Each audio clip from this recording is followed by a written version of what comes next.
ఈరోజైతే India versus New Zealand second T20 start కాబోతుంది. ఈరోజు మళ్ళా ఎలా ఉండబోతుందో షార్ట్గా మాట్లాడుకుని ప్రయత్నం చేద్దాం. Short video. ఇక మరి ముందుగా అయితే పిచ్ విషయానికి వచ్చేసి అయితే మ్యాచ్ అయితే రాయ్పూర్లో. మరి రాయ్పూర్లో అంత పెద్ద ఇంటర్నేషనల్ మ్యాచెస్ జరగలే. ఐపీఎల్ 2016లో జరిగిందట. మీకు కొన్నిసార్లు బ్యాట్ ఫస్ట్ టీం గెలిచినాయి, కొన్నిసార్లు చేజింగ్ టీమ్స్ గెలిచినాయి. మీకు వెదర్ కూడా మంచి ప్లీజెంట్గా ఉంటుంది అంటారు. 20-25 degrees ఉంటుంది అంటారు. సో ఇక మోస్ట్లీ బౌలింగ్ ఎంచుకోవచ్చు టాస్ గెలిచిన టీం. మరి ఇండియాకు ఒకవేళ బ్యాట్ ఫస్ట్ చేస్తే మళ్ళా అభిషేక్ శర్మ నుంచి మంచి స్టార్ట్ రావాలి ఫస్ట్ మ్యాచ్ రాసినట్టు. ఒకవేళ తను ఫెయిల్ అయినా మరి సంజు శాంసన్, ఇషాన్ కిషన్ వీళ్ళందరూ క్లిక్ కావాలి. అలాంటి స్టార్ట్ వస్తేనే మరి ఇండియాకు మళ్ళా మంచి పెద్ద స్కోర్ వస్తుంది. ఇప్పుడు మళ్ళా అభిషేక్ శర్మ ఈ మ్యాచ్ మంచి పర్ఫామ్ చేయాలని కోరుకున్నాం.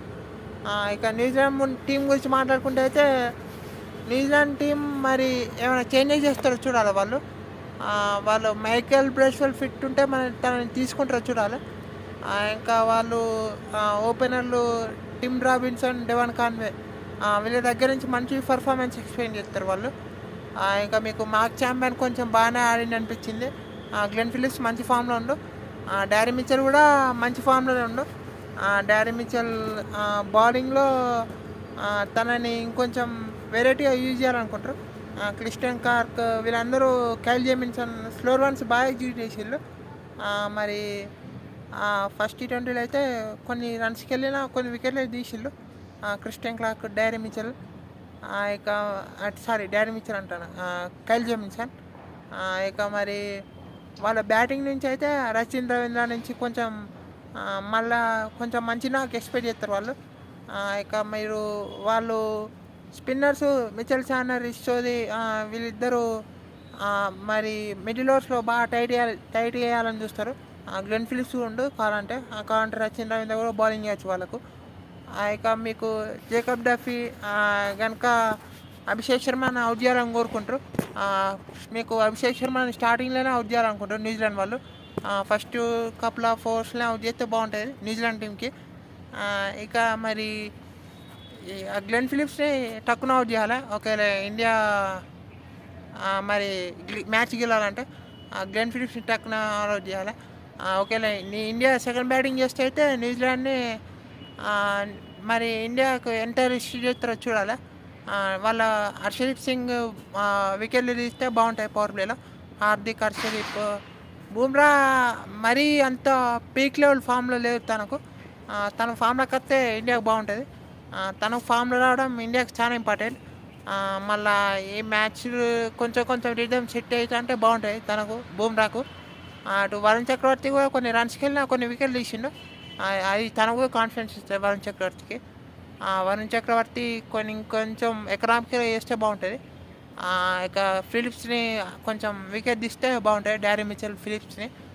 ఇంకా అక్షర్ పటేల్ మరి ప్లేస్లో తను ఆడతారా అనేది కొంచెం డౌట్ ఉన్నది. తను ఆడకుంటే మరి రవి బిష్ణోయ్ని తీసుకుంటారా లేకుంటే హర్షిత్ రాణాని తీసుకుంటారా చూడాలి. మోస్ట్లీ హర్షిత్ రాణాని తీసుకుంటే బాగుంటుంది అనిపిస్తుంది. కానీ రవి బిష్ణోయ్ని తీసుకున్నా ఏమంత సర్ప్రైజ్ అనుకోను. ఎందుకంటే మీకు ఆల్రెడీ హార్దిక్, దూబేతోని 4 పేసర్లు ఉన్నారు. హర్షిత్ రాణా తీసుకుంటే మరి 5 పేసర్లు అవుతారు. మోస్ట్లీ రవి బిష్ణోయ్ తీసుకుంటారు అనుకుంటాను. లేకుంటే హర్షిత్ రాణా తీసుకున్నా ఏం కాదు. ఒకవేళ అక్షర్ పటేల్ ఫిట్ ఉంటే తనే ఆడతారు. ఇక మళ్ళా సంజు శాంసన్ కూడా మంచి ఫామ్లో రావాలని కోరుకుంటారు. మరి ఇటు కైల్ జెమిన్సన్ని కొంచెం చూసి ఆడాలి. షార్ట్ సెలెక్షన్ బాగానే ఉంది కానీ స్ట్రేట్ ఫీల్డర్కి పోయింది షాటు మొన్న అవుట్ అయిన విధానం. సో అలా కాకుండా తను కూడా కొంచెం చూసి ఆడుకోవాలి. అభిషేక్ శర్మ కూడా కొంచెం జాగ్రత్త ఆడాలి. తను అవుట్ కాకుండా ఉంటే మిడిల్ ఓవర్స్లో రన్స్ వస్తాయి మీకు. స్పిన్నర్లు బాగా ఆడతారు. వాళ్ళు మీకు స్పిన్నర్కి అవుట్ అయినా తను రన్స్ అయితే చేస్తాడు స్పిన్ బౌలింగ్లో. స్పిన్నర్స్ని ఎక్కువ సెటిల్ కానియాడు. ఇక మీకు తను ఉంటే శాండర్ కూడా కొంచెం ఇబ్బంది అవుతుంది తన బౌలింగ్ చేయడం. ఇక మీకు తనకు బౌలింగ్ రొటేషన్స్ కూడా ఇబ్బంది అవుతుంది. ఇక శివన్ దుబే మంచి ఫామ్లో ఉండాలని కోరుకుంటాడు. అభిషేక్ శర్మ అన్ని స్టేట్ షాట్స్ ఆడతాడు. సో అది మంచి అడ్వాంటేజ్ అని చెప్పాలి అభిషేక్ శర్మకు. మీకు along the with bat swing బాగుంటుంది అభిషేక్ శర్మది. మీ బ్యాట్ కర్వ్ అయితే బాగుంటుంది. సో తను ఏ మ్యాచ్లో మంచి ఫామ్లో ఉండాలి. తను మంచి స్టార్ట్ ఇస్తే ఇండియా ఆల్మోస్ట్ మ్యాచ్ 50% గెలిచినట్టే. ఇక మిగిలిన వాళ్ళందరూ బాగా ఆడితే ఇండియాకు ఇక ఆల్మోస్ట్ 80% ఇండియా మ్యాచ్లు ఉంటుంది. మరి చూడాలి ఇండియాకు ఫస్ట్ బ్యాటింగ్ వస్తుంది, సెకండ్ బ్యాటింగ్ వస్తుందని.